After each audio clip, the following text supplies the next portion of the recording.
ప్రత్యేక హోదా వస్తే నేనేం చేసుకుంటానమ్మా, దాంతో నా నెత్తిన పెట్టుకొని ఊరేగుతానా, నాకేమైనా చేస్తుందా ప్రత్యేక హోదా? ప్రత్యేక హోదా పట్ల చిత్తశుద్ధి ఉన్నది ఒక కాంగ్రెస్ పార్టీకి, అది వాస్తవం, అది చెప్పమనండి నేను ఒప్పుకుంటా.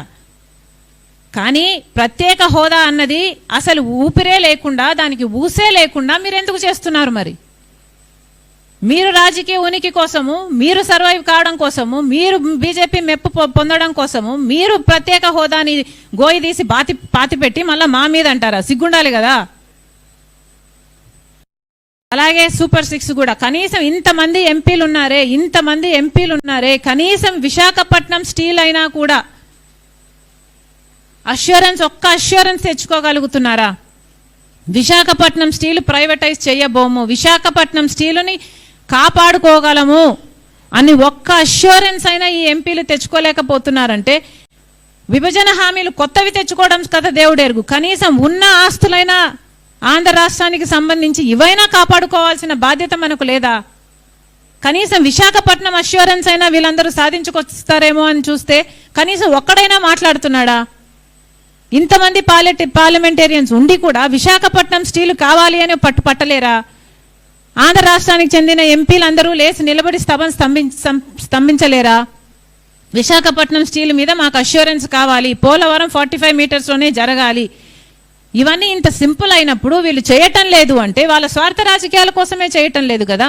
కనీసం ఈరోజు మనకు యూరియా కావాలండి, యూరియాకి ఇప్పటికి కేంద్రం 50 టన్నులు ఇచ్చినట్టు 50,000 టన్నులు ఇచ్చిందేమో, ఇంకొక 80,000 టన్నులు ఇంకా షార్టేజ్ ఉంది. గత 15 రోజులుగా మన రైతులు అడుగుతూనే ఉన్నారు. కనీసం అదైనా సాధించుకోగలిగారా? కనీసం అదైనా తెచ్చుకోగలిగామా? యూరియా 80,000 టన్నులు కావాలి, అదైనా ఈ ఎంపీల వల్ల చేతనవుతుందా? మరి ఎందుకండి వీళ్ళకు పదవులు? నాలుక గీసుకోవడానికా? దేనికి ఇచ్చినట్టు వీళ్ళకు పదవులు? బ్లాక్ మార్కెట్లోనేమో 260 రూపాయలకి బస్తా బదులు 400 రూపాయలు అమ్ముతున్నారట. మరి రైతులు ఎలా కొనుక్కోవాలి? పోనీ విజిలెన్స్ డిపార్ట్మెంట్ ఏమైనా పనిచేస్తుందా, అరికడుతుందా అంటే వాళ్ళు చేయటం లేదు కదా. మరి ఎందుకండి వీళ్ళందరికీ పదవులు?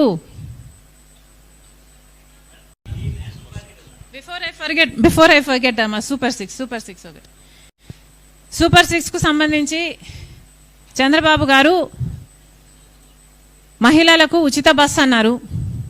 మహిళలకు ఉచిత బస్సు అన్నది పక్క రాష్ట్రం తెలంగాణలో అయితేనేమి, కర్ణాటకలో అయితేనేమి కాంగ్రెస్ పార్టీ అమలు చేసి చూపుతుంది. మరి అలాంటి పథకానికి కూడా చంద్రబాబు గారు ఎన్ని సాకులు వెతుక్కుంటున్నారో చూడండి. కనీసం సంవత్సరం అయిపోయింది, ఇప్పటికీ కూడా ఉచిత బస్సు మొదలు కాలేదు. అది ఆగస్టు 15కు చేస్తామంటున్నారు, ఎంత మటుకు అవుతుందో తెలియదు. ఒకవేళ చేసినా కూడా దాంట్లో కూడా మళ్ళీ మహిళలకు సంబంధించి ఇంటర్ డిస్ట్రిక్ట్ అయితే అది కవరేజ్ చేయము అంటున్నారు. మోస్ట్ ఆఫ్ ద విమెన్ 16 లక్షల మంది మహిళలేమో ప్రతిరోజు బస్సులలో ప్రయాణిస్తారు. వాళ్ళందరికీ 0 టికెట్ ఇవ్వాల్సిన అవసరం ఉంది. ఆ 0 టికెట్ మీద కూడా మళ్ళీ చంద్రబాబు గారు స్టాంప్ వేసుకుంటారట. కానీ మహిళలు ప్రయాణించేది ఒక జిల్లా నుంచి ఇంకో జిల్లాకు, అంటే విజయవాడ నుంచి గుంటూరుకి వెళ్తే మళ్ళీ డబ్బులు కట్టాలట. ఇది ఎక్కడి న్యాయం అని అడుగుతున్నాం. ఇంకా ఇచ్చేదేదో మొత్తము ఫ్రీగా ఇవ్వచ్చు కదా, ఇచ్చినట్టన్నా మంచి పేరైనా మీకు వస్తుంది కదా. ఇది చాలా అన్యాయం. సూపర్ 6లో ఇంకొకటి మహిళా శక్తి. ప్రతి మహిళకి 18 ఏళ్ళు నిండిన తర్వాత 1,500 రూపాయలు నెలకిస్తామని చెప్పారు.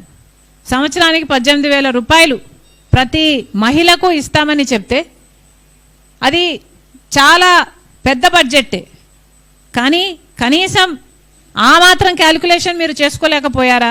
ఎన్నికలప్పుడు మీరే కదా ఊదరగొట్టారు, ప్రతి మహిళను మేము శక్తివంతురాలని చేస్తామని. మరి అలాంటప్పుడు ఎంత ఖర్చు అవుతుందో మీకు తెలియదా? ఇప్పుడు రాష్ట్రాన్ని అమ్మేయాలి, ఆ పథకాన్ని అమలు చేయాలంటే అని మీ మంత్రులే మాట్లాడుతున్నారు అంటే, దానికి P4తో లింకు పెడుతున్నారు అంటే మీ అసమర్థతే కదా. P4తో లింకు పెడతాము అని మీరు ఆ రోజు చెప్పలేదు కదా. ఈ రోజేమో P4కి ఏమో దాతలు ఉంటే డబ్బులు వస్తాయి, దాతలు లేకపోతే డబ్బులు రావు, అంటే ఆ పథకం అమలు కాదు. దాదాపు 2 కోట్ల మంది మహిళలకు అమలు కావాల్సిన పథకం కనీసం 1,80,000 మహిళలకైతే అమలు కావాలి కదా. మరి ఇప్పుడు మీరు అన్నిటికీ లింకు పెడుతున్నారు, P4కి లింకు పెడుతున్నారు, రాష్ట్రానికి అమ్ముకోవాలి అని మాట్లాడుతున్నారు అంటే మీకు ఎంత శుద్ధి ఉన్నట్టు?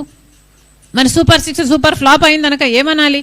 రైతుల విషయానికి అన్నదాత సుఖీభవ అన్నారు, 93 లక్షల మంది రైతులు ఉంటే మీరు ఇస్తున్నది ఎంతమందికి? 47 లక్షల మంది రైతులకి. మిగతా అందరికీ టోపీ పెట్టినట్టే కదా.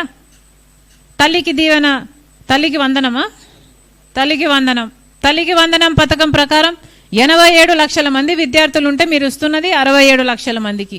అన్నిట్లో కోతలు పెట్టుకుంటూ పోతే మిమ్మల్ని ఏమనాలి? మీ చిత్తశుద్ధి కనిపించడం లేదు.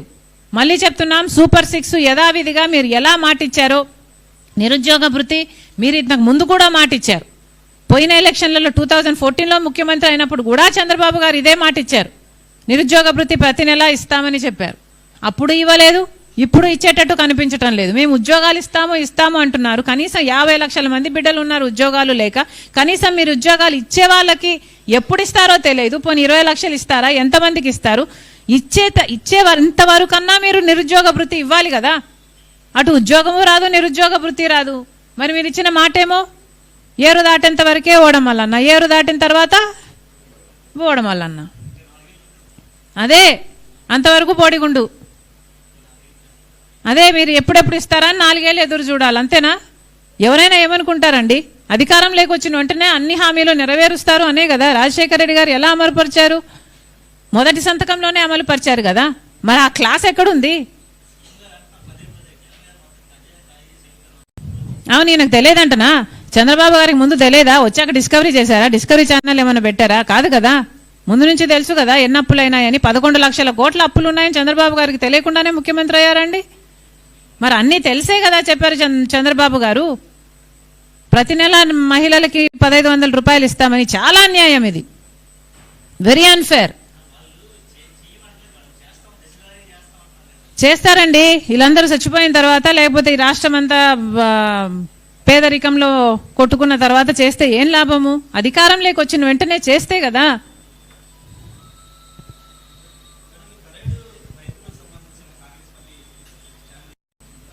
కాంగ్రెస్ పార్టీ రైతుల పక్షమే, ముమ్మాటికి కాంగ్రెస్ పార్టీ రైతుల పక్షమే, దాంట్లో క్వశ్చనే లేదు. ఓకేమా, థ్యాంక్ యూ.